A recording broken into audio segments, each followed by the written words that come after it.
السلام عليكم، مرحبا بكم، ان شاء الله كامل تكونوا بخير.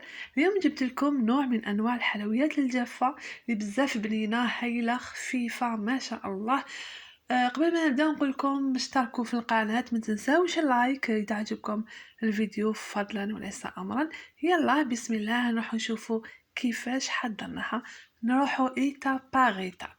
فوالا، عندي 250 مارغرين، 100 غرام سكر غلاس، زوج علب فلان فاني يعني 100 غرام، حبة بيض وصفار حبة. هادي ايتاب الاولى. لا مارغرين ديالي راني نقطع فيها باسكو انا شويه راهي يابسه ماهيش طريه مليح.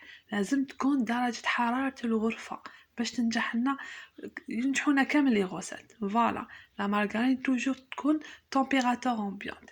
عندي هذا الكاس سكر غلاس قلت 100 غرام، شفتوا كان ناقص اصبع يعني.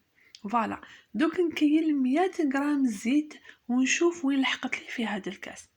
فوالا، 100 غرام يعني نص كاس اللي يحبوا بالكاس. فوالا، نخلط لا مارغرين ديالي مع سكر غلاس، يعني هذاك الكاس ماهوش معمر بزاف، يعني ناقص اصبع واحد. فوالا، كي خلطت سكر غلاس مع لا مارغرين راني ضفت فلان فاني، عندي 100 غرام يعني زوج باكيات. فوالا، خلطت بيان. درت سكر غلاس مع لا مارغرين. شوفوا لا مارغرين ديالي ما ساعدتنيش باسكو ما راهيش طريه مليح. درت الزيت ديالي، قعدت ندرب. كملت كامل الزيت وراني ندرب فيها، راهي مشات لي يعني راهي مليحه. فوالا، دوكا توليلي اون كريم. هذه المرحله مهمه باش ننجحونا لي غاتو تاعنا لي صابلي وكل. شوفوا ولات لي كريمه. دوكا راني درت حبه بيض وزيت صفار. فوالا، ونضربهم. فوالا، يعني عطيت لكم بالميزان وعطيت لكم بالكاس. نضرب مليح حتى الكريمه ديالي تشرب لي كامل هذاك الصفار مع حبه بيض. فوالا، تحصلت على كريمه هكذا. دوكا نروح نشوفو ايتاب دوزيام اللي هي المواد الجافة. عندي رطل الفارينة و100 غرام مايزينا ونص باكي خمارة. دوكا نروح نشوفو 100 غرام مايزينا وين تلحقنا في هذا الكاس. فوالا، باسكو بزاف لي يدومونديو بالكاس، هي من احسن الميزان.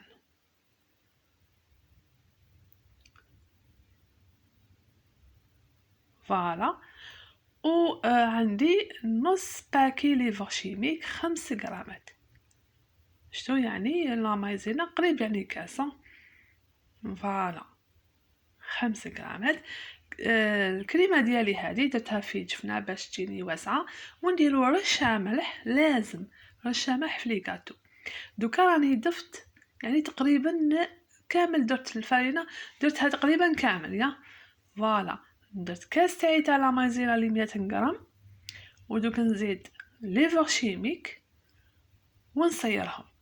شوفوا يعني كي عاد لاباط ديالي مدروسه وبالميزان وكلش، راني ثابته منها. الفارينه درتها قريب كامل، خليت غير شويه، وراني ندخل في الفارينه والمايزينا وليفر شيميك في الكريمه ديالي غير بالاصابع، ما نعجنش، نطمها هكذا.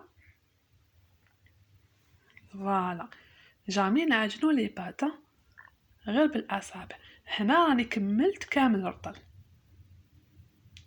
نتاع الفارينه، راني متاكده من لي زانغريديون تاوعي، على بالي بلي رطل الفارينه يكفيني. فوالا، توجور نطم غير بالاصابع. فوالا هكذا.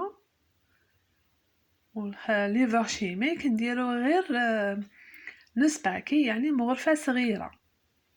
فوالا، توجور نطم غير بالاصابع. اللي يهمني في هذا الفيديو هو لاباط، نشوفو كيفاش نحضروها. فوالا هكذا. شوف هاي بدات تلايم لي. لو كان نقدر نقول بالك راهي جارية نروح نزيد فرينة، لا رطل الفرينة كفاني. دوك نسلك كامل واش كاين في يدي، فوالا وراني نطم فيها، ما زدتش كامل الفرينة، شوفوا هاليك فوالا ما زدت والو فرينة، رطل كفاني. ها شوف قد ما تروبوزي راهي رايحة تتلايم بيان وتشرب. شوفوا نحصلو على عجينة اللي تلصق في الأصابع، وكي نكورها بيدي ما تلصقش. شوفوا يدي راهي بخوبر، فوالا درتها في ساشي وحطيتها في فريجيدير نص ساعة. فوالا لازم تروبوزي، شوفوا شحال راهي حاكمة روحها وما تلصقش. الطوابع عندي هادو تاع المعمول، هذا الطابع شوية كبير، يعني لابول تكون توزن قريب 35 غرام، والطابع هذا الصغير يوزن 30 غرام. دوك تشوفوا الميزان.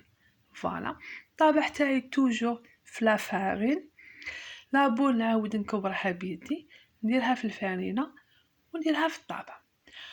وكي ندير لابول ديالي في الطابع ما نبداش من الوسط، نروح في الاطراف. لو كان نبدا في الوسط تقدر تشقلي وتقطع لي. فوالا هكذا نبدا في الاطراف ثم نروحو للوسط هكذا ونخبطها وتخرج لي يعني لا بياس ديالي شابه. والطابع كي نخدمو به ويلصق لنا نروحو نغسلوه ونشفوه ونكملو نخدمو نورمال. فوالا شوفوا هنايا تفكرت يعني ما وريتش الميزان، عاودت وزنت لابول 30 غرام. فوالا تاع هاد الطابع. هاد العجينه دارت لي 40 حبه، يعني زاكيه ما شاء الله. شوفوا نخلوهم في البلا كي نطبعوهم 20 دقيقه يروبوزيو، وندخلوهم يطيبوا بطيب الفور بريشوفي، وكل وحده تعرف الفور تاعها. شوفوا طابت يعني صفرا ليجيرمون دوغي. فوالا شوفوا بومبي الشكل تاعها ما راح لهاش كامل، يعني ما شاء الله. فوالا عندي غير سكري كلاص باش نسوفيدغي بيه، وعندي هذا نسلي كراميل يعني ديراتو في القناة ديالي. نخلي لكم رابط ديالو في صندوق الوصف باش تروحوا تشوفوه، يعني ما شاء الله جا هايل ومقادير يعني بسيطة روعة. فوالا درت ليجيرمون رشيد بسكري كلاص وندير نسلي كراميل ديالي. فوالا وانا ما درت لهمش كامل سكري كلاص ونسلي كراميل باسكو نخلي مع العيد ان شاء الله ومازال شويه، قلت نخليهم هكذاك. فوالا كان هذا صابلي بالفلان ولا حلوة الفلان، يعني نسموها كيما نحبو. جات هايله ما شاء الله روعه. هذا الفيديو نهديه لحبيبتي سميره، ما شاء الله هي دائما تشجعني وقالت لي نعيمه درينا شويه حلويات اقتصادية. سميرة دائما تشجعني ونحسها أختي، الله يبارك ما شاء الله ربي يحفظها. إن شاء الله تجربوها وتنجح لكم. شكرا لكم والسلام عليكم.